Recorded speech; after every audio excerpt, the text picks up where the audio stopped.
I'm with Sven Rossbach from Ask.com. Sven, I'm guessing you're from Scandinavia? It's a good guess, but I'm from Germany. Oh, well, I was close. It's a Swedish name, but for some reason it's also popular in Germany. So Ask.com is pretty well known. What brings you to this particular Web 2.0 summit? We are a co-sponsor of the conference, and so of course we also always want to know what is going on, what's the latest, greatest thing, and this is one of the ways we keep in touch. So tell me, Sven, what is the latest, greatest thing? Well, things are going much more personal, more local, applications open up. I think that's a general trend that's of course also very important for Ask.com and the things that we do and some of the products we have in the pipeline. So it was very interesting to see, for example, Mark and Chris from Facebook and MySpace kind of, not face to face, but one after another, giving their little speeches and pitches, and yeah, it's very interesting. If you had to choose, Facebook or MySpace?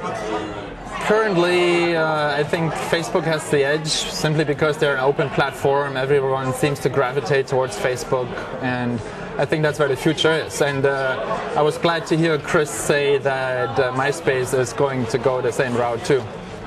So tell me, let's talk about Ask. Sure. What's your role at Ask? I'm a product manager, and my main focus areas is our image search and toolbars. Okay, so what's new in your area of work right now?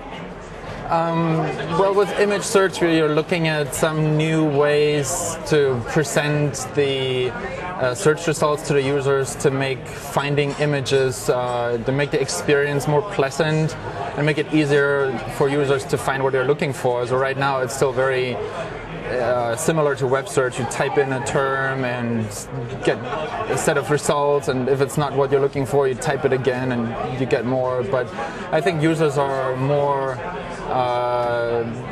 when they're looking for images, it's more of a browsing experience. So we're looking into ways how to make that easier for people. Sort of various user interface innovations, and yeah, that's basically mine. What would you say is the difference between Ask and some of your other competitors? The main difference is if you simply go to Ask.com and put in a query and look at the result page, I think the difference will be immediately noticeable.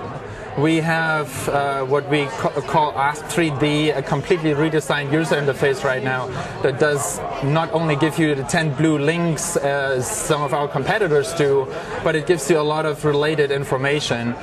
So for example, if you search for, say, some famous name, let's say George Bush, you would get not only links to websites about him, but you would get a short snippet about his biography, some pictures of him, maybe videos about him.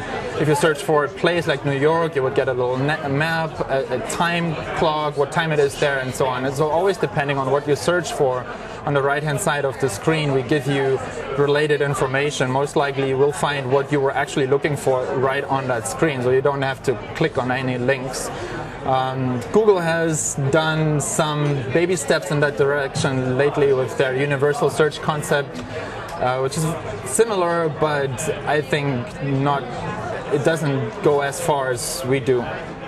I would have thought that being in the industry that you're in and really sort of analysing and developing search engines, you're somebody who has had to pay a lot of attention to the semantic web. It's a year old and people started to talk about Web 3.0. Yeah.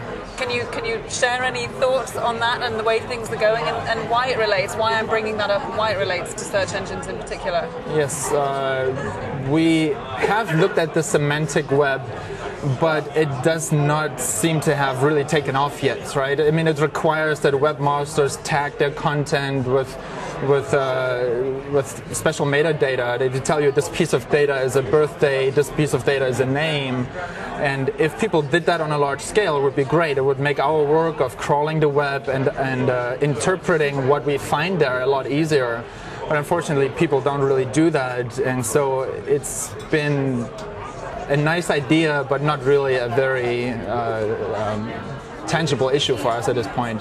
Do you think it will become necessary at some point when there is really so much content that we need to have more of a sort of way of categorizing and some kind of inventory that's a bit more specific? Yes, definitely, and I think that's what we're particularly looking at for image search, for example, where you have picture sharing sites like Flickr or WebShots or Zoomer or SmugMug, where they have a lot of very structured content.